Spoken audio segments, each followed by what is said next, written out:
നമുക്ക് ബാലിന്റെ ഗോമതിയുടെ നാളത്തെ നല്ലൊരു കഥ കേട്ടാലോ? വീഡിയോ ഇഷ്ടപ്പെടുവാണെങ്കിൽ ഒന്ന് ലൈക്ക് ചെയ്ത് ഹൈപ്പ് ചെയ്യാൻ മറക്കരുത് കേട്ടോ. അങ്ങനെ നമ്മൾ കാണുന്ന ഒടുവിൽ ആനന്ദിന്റെ ബുദ്ധിപൂർവമായ നീക്കങ്ങളൊക്കെയാണ്.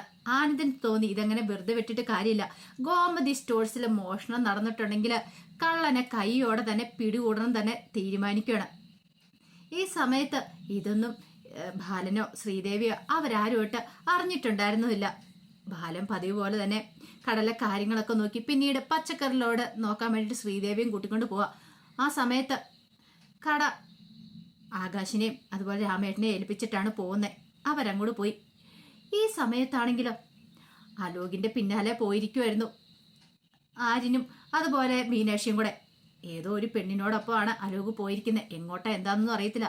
പിന്തുടരുക തന്നെ. പിന്തുടർന്ന് അവനെ കൈയോടെ പിടികൂടണം, അവന്റെ തലമണ്ട നോക്കി കൊടുക്കണം എന്നൊരു ചിന്തയൊക്കെയായിരുന്നു ആര്യന്റെ മനസ്സിൽ. കുറെ ദൂരം അവരെ ഫോളോ ചെയ്തു പോയി. പിന്നീട് അവരെങ്ങോട്ട് പോയെന്ന് കണ്ടില്ല. ഒരു നിമിഷം ആര്യന് വല്ലാത്തൊരു ബുദ്ധിമുട്ടായി. അപ്പോഴേക്കും മീനാക്ഷി പറഞ്ഞു, ആര്യ അവൻ അതിവിദഗ്ധമായിട്ട് നമ്മളെ പറ്റിച്ചിട്ട് പോയിരിക്കുക. അവനറിയാൻ നമ്മുടെ കൺമുന്നിൽ പെട്ടിട്ടുണ്ടെങ്കിൽ അവന്റെ കാര്യത്തിലൊരു തീരുമാനം ഉണ്ടാവുന്നു. ഇത് കേട്ടപ്പോൾ ആര്യം പറഞ്ഞു, എന്നാലും അവൻ ഇത്രയ്ക്ക് ഫ്രോഡാണല്ലോ മീനാക്ഷി അടുത്തി. അനുവിനെ കല്യാണം കഴിച്ചിട്ട് കണ്ട പെണ്ണുങ്ങളെ ബൈക്കിൽ കയറ്റി ചുറ്റിയടിച്ച് നടക്കുന്ന കണ്ടില്ലേ? എന്തെങ്കിലും ഒരു ഉടുപ്പുണ്ടോന്ന് നോക്കിയേ. നമ്മൾ കണ്ടിട്ടും അവന് എന്തെങ്കിലും ഒരു കൂസലുണ്ടോന്ന് നോക്കിയേ. അത് കേട്ടപ്പോൾ മീനാക്ഷി പറഞ്ഞു, നമ്മൾ കാണുവാണെ കണ്ടോട്ടെ എന്ന് കരുതിയിട്ടാ. മീനാക്ഷിക്ക് അറിയാലോ അനു എങ്ങനെയാ അവന്റെ ജീവിതത്തിലേക്ക് ചെന്നേന്നുള്ളത്. അപ്പൊ അവനത് പ്രശ്നമല്ല. എങ്ങനെ അനുവിനെ മിക്കവാറും അവിടെ നിന്ന് ഇറക്കി വിടാനായിരിക്കും. അതിന് നല്ല പണി കൊടുക്കുന്നുണ്ടായിരിക്കും. ഈ സമയത്ത് ആര്യം പറഞ്ഞു, എന്റെ പെങ്ങളോട് ഈ ചതി ചെയ്തിട്ടുണ്ടെങ്കിൽ എനിക്ക് പൊറുക്കാൻ പറ്റില്ല. അവനെ കൈയോടെ പിടികൂടിയിട്ട് തന്നെ കാര്യമുള്ളൂ. അവൻ വീട്ടിലേക്ക് വരുമല്ലോ, അവനെ വീട്ടിലിട്ട് ഞാൻ പിടികൂടിക്കോളാന്ന് പറഞ്ഞു. അത് കേട്ടപ്പോൾ മീനാക്ഷി പറഞ്ഞു, ആര്യ ഒരലുമ്പിനും വഴക്കിനും നമ്മൾ പോകണ്ട, വെറുതെ പ്രശ്നമാക്കണ്ട. അതെ മീനാക്ഷി അടുത്തേക്ക് പറയാം, പക്ഷെ എന്നെ കൊണ്ട് അത് പറ്റില്ല എന്ന് പറഞ്ഞു. അവൻ ഏത് പാതാളത്തിൽ പോയി ഒളിച്ചാലും അവൻ വീട്ടിലേക്ക് വരുമല്ലോ, അവനെ പിടികൂടിയിട്ട് തന്നെ കാര്യം. ഇന്ന് രണ്ടിലൊന്ന് തീരുമാനിക്കും എന്ന് പറഞ്ഞു. ഇപ്പൊ തന്നെ എന്താണ് ഞാൻ വീട്ടിലേക്ക് പോവുക. അവൻ വന്ന് അവനെ കണ്ട് ചോദ്യം ചെയ്തിട്ടുള്ളൂ ബാക്കി കാര്യം എന്ന് പറഞ്ഞു. മീനാക്ഷി പറഞ്ഞു, വേണ്ട ആര്യാന്ന് പറഞ്ഞു. അതൊന്നും പറഞ്ഞിട്ട് കാര്യമില്ല. ഏടത്തെ ഞാൻ ഓഫീസിൻ്റെ അവിടെ കൊണ്ടേ ഇറക്കാന്ന് പറഞ്ഞു. വേണ്ട. മീനാക്ഷിക്ക് ഇപ്പോൾ ടെൻഷനായി. ഇനിയിപ്പോൾ ആരിനെ അവിടെ പോയി കിടന്ന് വഴക്കുണ്ടാക്കുമോ. മീനാക്ഷി പറഞ്ഞൊരു കാര്യം ചെയ്യാം, ഞാനും കൂടെ വരാമെന്ന് പറഞ്ഞു. അങ്ങനെ അവർ രണ്ടുപേരും കൂടെ വീട്ടിലേക്ക് വരുവാണ്. എങ്ങാനും ഇതിനോടൊക്കെ അലോക് വന്ന് കയറി പോയിട്ടുണ്ടോ നിരത്തില്ലേ?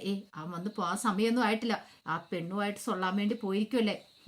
അലോകിന് ഭയങ്കര സന്തോഷമായിരുന്നു. താൻ ഉദ്ദേശിച്ച പോലെയൊക്കെ കാര്യങ്ങൾ നടക്കുന്നുണ്ട്. ആരിനിട്ട് ഒരു പണി കൊടുക്കാൻ വേണ്ടിയിട്ടായിരുന്നു അലോകിന്റെ തീരുമാനം.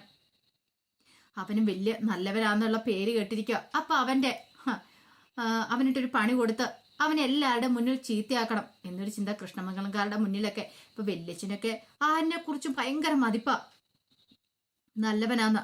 അപ്പൊ അവനെ ചീത്തയാക്കണമല്ലോ. അതിനു വേണ്ടിയിട്ടല്ല അലോകിന്റെ കുതന്ത്ര വരുന്നത്. പക്ഷെ ഇതൊന്നും ആരിനോ മീനാക്ഷിക്കോ അറിയത്തുണ്ടായിരുന്നില്ല. കുറച്ച് സമയം കഴിഞ്ഞ് കഴിഞ്ഞപ്പോഴത്തേനും ആരും നോക്കിക്കഴിഞ്ഞപ്പം അലോക് അങ്ങോട്ടേക്ക് വരുന്ന കണ്ടു. അലോകനെ കണ്ടു കഴിഞ്ഞപ്പോഴത്തേനും ആരിനങ്ങോട്ട് പാഞ്ഞു ചെല്ലുവാണ്.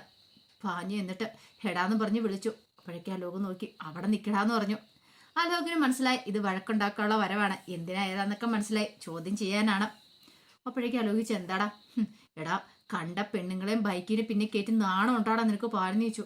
അതെ എൻ്റെ ഇഷ്ടം, എൻ്റെ ബൈക്കിന് പിന്നിൽ ആര് കയറണമെന്ന് ഞാൻ തീരുമാനിക്കും. എടാ എൻ്റെ പെങ്ങളെ കല്യാണം കഴിച്ചുകൊണ്ട് പോയിട്ട് നാണം ഉണ്ടാടെ നിനക്ക് മറ്റൊരുത്തിയെ ബൈക്കിന് പിന്നിൽ കയറ്റി പോകാനായിട്ട്. അത് കേട്ടപ്പോൾ അലോക് പറഞ്ഞു, അതൊക്കെ ചോദ്യം ചെയ്യാൻ നീ ആരടാ? നീ കൂടുതലായിട്ട് ചോദ്യം ചെയ്യാൻ വരണ്ട. ഒന്നും രണ്ടും പറഞ്ഞ വഴക്കായി. ഒടുവിൽ അലോകിന്റെ കർണം തീർത്ത് ആര്യം പൊട്ടിക്കണം. അപ്പോഴേക്കും മീനാക്ഷി ഓടി വന്നിട്ട് അതിനോട് ആര്യ തല്ലും വഴക്കൊന്നും വേണ്ടാന്ന് പറഞ്ഞു. ഒച്ചപ്പാടും വേളവും കേട്ടിട്ട് അനുശ്രീ അവിടെ നിന്ന് ഇറങ്ങി വരുവാണ്. അനുശ്രീ വരുമ്പോൾ കാണുന്ന കാഴ്ച അങ്ങോട്ടും ഇങ്ങോട്ടും അടിയും വഴക്കുമൊക്കെയാണ്. അനുശ്രീ വന്നിട്ട് എന്താ കാര്യം എന്നൊക്കെ ചോദിച്ചു. അപ്പോഴേക്കും ആര്യം പറഞ്ഞു, ഇവനുണ്ടല്ലോ ഇവൻ കണ്ട പെണ്ണുങ്ങളെയും ബൈക്കിന് പിന്നാലെ കയറ്റിക്കൊണ്ട് പോകുമായിരുന്നൊക്കെ പറയണം. അനുശ്രീക്ക് വല്ലാത്തൊരു ബുദ്ധിമുട്ടായിപ്പോയി. ശരിക്കും പറഞ്ഞിട്ടുണ്ടെങ്കിൽ അലോകിന്റെ സ്വഭാവം എത്രയെന്ന് പറഞ്ഞാലും തൻ്റെ ചേട്ടൻ മുന്നിൽ അവൻ കാണിച്ച വൃത്തികേട് അത് അനുശ്രീക്ക് സഹിക്കാൻ പറ്റുന്നതിൽ അപ്പുറമായിരുന്നു. പക്ഷെ ഇപ്പം ഒന്നും പ്രതികരിക്കാൻ പറ്റില്ലല്ലോ. അനുശ്രീ ഒരു നിമിഷം നോക്കി എന്നിട്ട് അലോകിനോട് പറഞ്ഞു, അലോക ഇങ്ങോട്ട് കയറി വരാൻ പറഞ്ഞു. എടി നിന്റെ ആങ്ങളയുണ്ടല്ലോ ഇവന് ഭ്രാന്താന്ന് പറഞ്ഞു. അപ്പോഴേക്കും മീനാക്ഷി പറഞ്ഞു, അനാവശ്യം പറഞ്ഞാണ്ടല്ലോ. എടാ നിനക്ക് നാണമുണ്ടോടാ? നീ ഒരാണാണോ? ഒരു പെണ്ണിനെ കല്യാണം കഴിപ്പിച്ച് വീട്ടിലേക്ക് കൊണ്ടുപോയിട്ടാണോടാ കണ്ട പെണ്ണുങ്ങളുടെ കൂടെ ചുറ്റിയടിക്കുന്നേ? അതെ എനിക്ക് ഇഷ്ടമുള്ള പോലെ ചെയ്യും. പറ്റില്ല ഒരു കാര്യം ചെയ്യ, ഇവളെ വിളിച്ചോണ്ട് അങ്ങോട്ട് പോയിക്കോ. ഓഹോ അപ്പൊ അതാണ് ഇവന്റെ ഉദ്ദേശം എന്ന് അനുസരിച്ച് മനസ്സിലായി. തന്നെ ഈ വീട്ടിൽ നിന്ന് പറഞ്ഞു വിടണം. അതിന് വേണ്ടിയിട്ടുള്ള നാടകമാണ്. പെട്ടെന്ന് അനു പറഞ്ഞു, അതെ എൻ്റെ ഭർത്താവ് അങ്ങനെ പെൺകുട്ടികളുടെ പിന്നാലെയൊക്കെ പോയെന്നിരിക്കും, അതൊന്നും ഇവിടെ ആരും ചോദിക്കേണ്ട കാര്യമൊന്നുമില്ല. അലോ ഇങ്ങോട്ടേക്ക് വന്നേന്ന് പറഞ്ഞുകൊണ്ട് അലോകിനെയും വിളിച്ചുകൊണ്ട് അങ്ങോട്ട് കയറിപ്പോയി. ആര്യന് ഭയങ്കര ബുദ്ധിമുട്ടായിപ്പോയി. മീനാക്ഷി പറഞ്ഞു, ആര്യ നീ വിഷമിക്കൊന്നും വേണ്ട, എന്നാലും അവൾ പറഞ്ഞു കേട്ടില്ലേ, അതെ അവളുടെ അവസ്ഥ കൊണ്ടായിരിക്കും അവൾ അങ്ങനെ പറഞ്ഞിരിക്കുന്നേ, അല്ലാതെ വേറൊന്നും ആയിരിക്കില്ല എന്ന് പറഞ്ഞു. പക്ഷെ ആര്യന് ഭയങ്കര ബുദ്ധിമുട്ടായിപ്പോയി. ഇവനെപ്പോലൊരു ചെറ്റയാണല്ലോ തൻ്റെ പെങ്ങടെ കഴുത്തെ താലി ആർത്തിയെന്നുള്ള ചിന്തയായിരുന്നു മനസ്സിനറിയും. അങ്ങനെ മുറിയിലേക്ക് ചെന്ന് കഴിഞ്ഞപ്പോഴത്തേനും അനു അലോകിനോട് ചോദിച്ചു, അലോകിൻ്റെ ഉദ്ദേശം എന്താ? എന്ത്?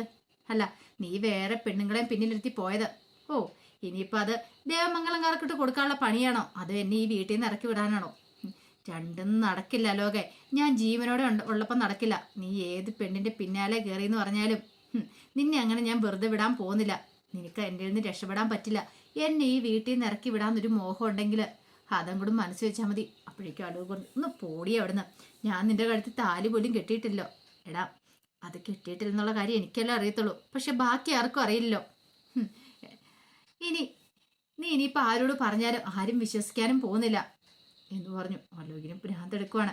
ഇവളെ എത്രയും പെട്ടെന്ന് പറഞ്ഞു കൊണ്ടെന്ന് കരുതിയിരുന്നോ, പക്ഷെ എങ്കിൽ അതിന് വെക്കുന്ന ഓരോ പണിയും പാളിപ്പോ, ഒന്നും നടക്കുന്നില്ല, സാരമില്ല എന്നൊക്കെയൊരു ചിന്തയായിരുന്നു. പണി കൊടുക്കാമെന്നൊരു വിചാരമായിരുന്നു അലോകിൻ്റെ മനസ്സിൽ. ഈ സമയത്ത് ആനന്ദ് രണ്ടും കൽപ്പിച്ചാണ് ഗോമതി സ്റ്റോഴ്സിലേക്ക് ചെല്ലുന്നത്. ആനന്ദിനെ കണ്ടുകഴിഞ്ഞപ്പോൾ രാമനും ചോദിച്ചു, ആഹാ ആനന്ദ് മോനെ എന്ത് പറ്റി ഈ വഴിക്കൊക്കെ? ഓ ശ്രീദേവി ഇവിടെ ഉള്ളതുകൊണ്ടായിരിക്കില്ലേ വന്നേ, അല്ലെങ്കിൽ ഇങ്ങനെ വരുന്നൊന്നുമല്ലോ. ഇന്ന് ജോലി ഇല്ലായിരുന്നു എന്ന് ചോദിച്ചു. ഉണ്ടായിരുന്നു രാമേട്ടാ. ഒരു കാര്യം ചെയ്യാം, ദേ ആകാശിപ്പ പുറത്തേക്ക് പോയതേ ഉള്ളൂ, ഈ കടയിൽ നോക്ക്, ഞാനൊരു ചായ കുടിച്ചിട്ട് വരാമെന്ന് പറഞ്ഞു. അല്ല എൻ്റെ അച്ഛനൊക്കെ? അതെ ബാലനും ശ്രീദേവി മോളും കൂടെ ആ പച്ചക്കറിക്കാരനെ കാണാനായിട്ട് പോയിരിക്കുമെന്ന് പറഞ്ഞു. കുറച്ച് പൈസയൊക്കെ കൊടുക്കാണ്ട് അതിനുവേണ്ടി പോയിരിക്കുക. ഭയങ്കര സന്തോഷമായി ആനന്ദിന്, കാരണം ആരുമില്ലാത്തൊരു സമയമായിരുന്നു ആനന്ദിന് വേണ്ടേ. അങ്ങനെ രാമേണ്ണൻ അങ്ങോട്ട് ഇറങ്ങിപ്പോയി കഴിഞ്ഞപ്പോഴത്തേനും ആനന്ദ് എന്ത് ചെയ്തു, തൻ്റെ കയ്യിൽ കരുതിയിരുന്ന ആ ഒരു ക്യാമറ എടുത്തിട്ട് അവിടെ സെറ്റ് ചെയ്ത് വെക്കുവാണ്. കാരണം ഇനി ഇവിടെ ഏത് കള്ളം വന്നാലും അത് ഈ ക്യാമറയിൽ പതിയണം. ക്യാമറയെ ഫോണുമായിട്ട് കണക്ട് ചെയ്തു. ഇനിയിപ്പോൾ ഇവിടെ ആരെന്ത് കയറി മോഷ്ടിച്ചാലും തനിക്ക് കാണാനായിട്ട് കഴിയും. കൃത്യം ഡ്രോയുടെ അവിടെ തന്നെയാണ്. ആ ഡ്രോയും ആ ഭാഗങ്ങളും കാണാവുന്ന രീതിയിൽ മേശവലിപ്പിനകത്ത് ആര് കൈയിട്ടാലും അറിയാൻ പറ്റും.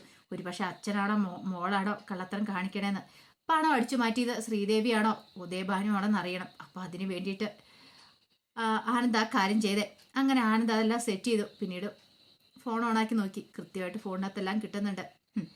ഇനിയാണ് കളി കളിക്കാൻ പോകുന്നത്. എന്താണെങ്കിലും പലനാൾ കള്ളൻ ഒരു നാൾ പിടിക്കപ്പെടുന്നു അല്ലേ. ഒരു തവണ അടിച്ചു മാറ്റിക്കൊണ്ട് പോയാൽ ഇനിയും വരാതിരിക്കില്ല. അയാളെ പിടികൂടാത്രത്തോളം കാലം അയാൾ ഇനിയും ചെയ്തിരിക്കും. ശ്രീദേവി ആണെങ്കിലും ഇതിനകത്ത് പതിയും. ഇനിയാണ് കളിക്കാൻ പോകുന്നത്. ആനന്ദാരാന്നറിയാൻ പോകുന്നുള്ളൂ. കൈയോടെ പിടികൂടണം, തെളിവ് സഹിതം വേണം പിടികൂടാനായിട്ട് എന്നൊക്കെയൊരു ചിന്തയായിരുന്നു ആനന്ദിന്റെ മനസ്സിൽ. അങ്ങനെ ആനന്ദ് ബുദ്ധിപൂർവ്വം കാര്യങ്ങളൊക്കെ നീക്കുവാണ് കള്ളനെ പിടികൂടാനായിട്ട്. അപ്പോൾ അതിൻ്റെ കഥകളൊക്കെ നമ്മൾ കാണാൻ പോകുന്നത്. ആ വിശേഷങ്ങളൊക്കെ നമുക്ക് എല്ലാവർക്കും കാത്തിരിക്കാട്ടോ. അപ്പോൾ രാവിലെ ബാലൻ്റെയും ഗോമതിയുടെയും കഥ ചാനലിനകത്ത് അപ്ലോഡ് ചെയ്യാൻ പറ്റിയിട്ടുണ്ടായിരുന്നില്ല കേട്ടോ. എന്നാണെങ്കിലും ഇനി മുതൽ കൃത്യസമയത്ത് തന്നെ അപ്ലോഡ് ചെയ്യാവേ. ഒരിക്കൽ കൂടി എല്ലാവർക്കും ശുഭദിനം നേർന്നുകൊണ്ട് നിർത്തുന്നു.